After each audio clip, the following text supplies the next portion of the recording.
All right, all right, all right. What are we going to do now? We're going to talk about criminals. We're going to talk mad trash. You don't know. Keep telling you, man. I be talking that smack. Talk that smack. This time, what I'm going to tell you about, I'm going to tell you about the salty crime family. Yep.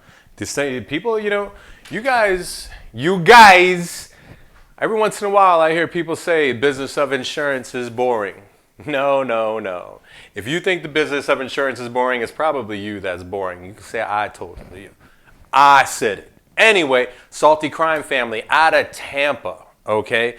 These guys, you know what they didn't understand?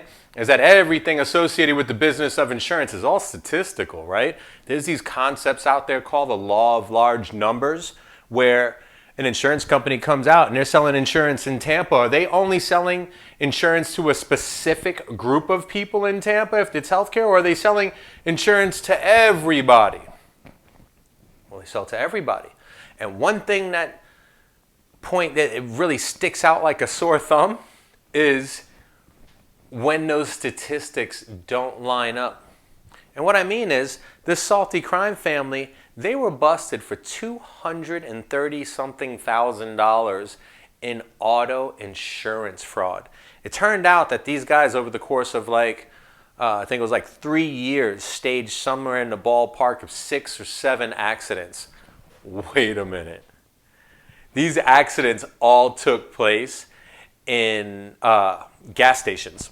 So, over the course of this several years, these accidents, out of 4 brothers, and by the way, the reason we call them the salty crime family is because their last name was Salty. I can't remember their first names. They all had some weird names. But anyway, the salty crime family, basically, they were staging these accidents and then pretending to fix the cars to a sum of about $230,000+. Well, the problem with this is that from a family standpoint, what on earth is the odds of you and your 3 brothers having 6 accidents over the course of 3 years in gas stations? Not likely, right? That's the law of large numbers. That's actually exactly the way the business of insurance kind of factors how they accept risk, right? Because if they accept risk from everyone in the marketplace, I mean, 1 accident in a gas station is okay, that's normal. Two accidents in the gas station is not normal. 3 accidents in the gas station is absolutely ludicrous. But you get my drift, right? So, anyway, after a brief investigation, they were easily able to go ahead and find out that the salty crime family staged all these accidents. How serious is this? Well, dude, they're facing something in the ballpark of $1.1 million in fines each. And because this is insurance fraud, these are felonies. And because it was over $100,000, it was a first-degree felony. Which means these guys, for splitting $230-something thousand, could spend up to 20+ years in jail. Is it likely that that's what's going to go down? No, I mean, it is an organized crime syndicate, salty crime family. I gave them the tag, but isn't that really what it was? It was organized crime. It was fraud. They intentionally staged the accidents. So, what I want you to realize is that in reference to these complaints, that complaint actually came from the insurer. It wasn't a client that staged that complaint. It was the insurer that staged the complaint. The Department of Financial Services, the investigators there, actually followed up with it. Now, in this instance, because the Department of Financial Services follows up with the Florida man, remember what I said about those investigators? They are packing heat because people don't want to go to jail. Now, I can't remember the last time that one of the investigators was in a shootout. That would be kind of funny, right? I mean, not ha-ha funny, but can you imagine bad boys, what you want, what you gonna do? Yo, freeze, you staged an accident, blah, blah, blah. That would be unrealistic, right? But they could, because what if they said, hey, I think you staged an accident. All of a sudden, Florida man got crazy.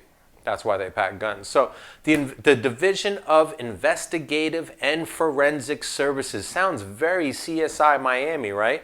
Because it is. That's what they're doing. The forensic comes in because those investigators are even researching and investigating fires. They're investigating insurance fraud. They're investigating all of these accusations that the marketplace is talking, is claiming. And here's another one that came out of, I think it was Port St. Lucie. Funny thing about this story is that if you go back like 10 years, we actually were part of the team that delivered disability income insurance to the Port St. Lucie bus drivers, right? Well, fast forward, I think it was about a year and a half ago, it turns out something like 9 or 14 of the bus drivers, it was quite a bit of them, were all arrested and booked on insurance fraud. Why? Because law of large numbers came in and struck them again. Because you have a lot. Just think about this, right? You have a bunch of bus drivers, which means, let's just say for argument's sake, we got 30 buses, 30 bus drivers, right? Even 30 buses, 60 bus drivers, whatever it is. Well, 14 of them had very suspicious illnesses, or it's not illnesses, but accidents.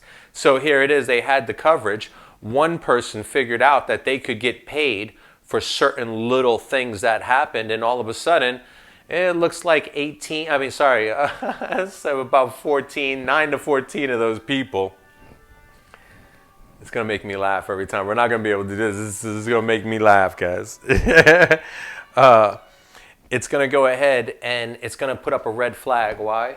Because law of large numbers. The odds of 9, I can't remember the exact number, but the odds of 9 to 14 people in a group of, under 100 having the same issue over the course of a 12-month period is suspicious. And that's the type of thing that the Department of Financial Services is looking at. I mean, it's one of the things. The other thing is that the fact, remember I talked about those little terrorists, and I'm not talking about my son Danger, I'm talking about the unauthorized entities. Those guys, that's another, that's a primary responsibility of the department, just making sure that if somebody is out there slinging fake policies, they get them off the street immediately because, man, I mean, imagine if it was your diagnosis that wasn't getting paid for, how catastrophic would that be? These people that are selling policies without, authorization, and I mean, this is just flat out fraud, and they're doing it with somebody's, quality of life. So the Department of Financial Service takes insurance fraud very, very seriously. Now, what do we need to take away from this section? Is that the Division of Investigative and Forensic Services are sworn law enforcement officers. They are authorized to investigate any aspect of the business of insurance because those investigators are armed with Jimmy Petronis's authority as the Chief Financial Officer. So we learned so far about Jimmy Petronis as the Florida CFO. We learned that he has a Department of Financial Services, which helps us with everything from customer service to investigations, right? If customer service asks you for information, you have 20 days to respond. Why? Because the Department of Financial Services wants to answer that client in 30 days. If they come to you with an investigation, you have 30 days to respond. Are you starting to understand? Actually, the only date I really need you to remember is that 30 days because almost everything that they're going to ask you in reference to a response is going to be 30 days. If you move out of the area, if you move, I'm over here in Central Florida. If I move down to South Florida, I got to notify the department within 30 days. Why? Because they're here to make sure that you are protected. If you are my client and I'm moving around and you have a question and the department wants to ask me a question and I don't tell them that I changed my email address, I don't tell them where I live, or they don't know how to get in touch with me, that doesn't sound very trustworthy. And so what I'm going to leave you with here is that in this section, while we're discussing what is right, what is compliant, I want you to realize that even if you don't commit a crime, you could lose your license, because if I wasn't trustworthy and customer service was constantly getting complaints about my delivery, not my delivery like I'm sarcastic, I mean my delivery like I'm leaving things out, I'm misrepresenting things, or leaving a too big of a margin of error. I like the leaving things out because some people think, well, I didn't tell a lie. Well, if you didn't tell the whole truth, you lied. And so with the department, not everything is a criminal violation. If you're found to be untrustworthy, you could lose your license. You could be suspended. If you're found guilty of a felony, you automatically lose your license, okay? There is no pass go, it's give me that, because you pose a risk. So, when I get back after these messages, we're going to jump into the division of, not investing, we're going to jump into division of agent and agency services. Why? Because I'm going to show you how to go ahead and fill out those applications and who you need to pay. Why? Because that's part of the test too. So let's go check that out.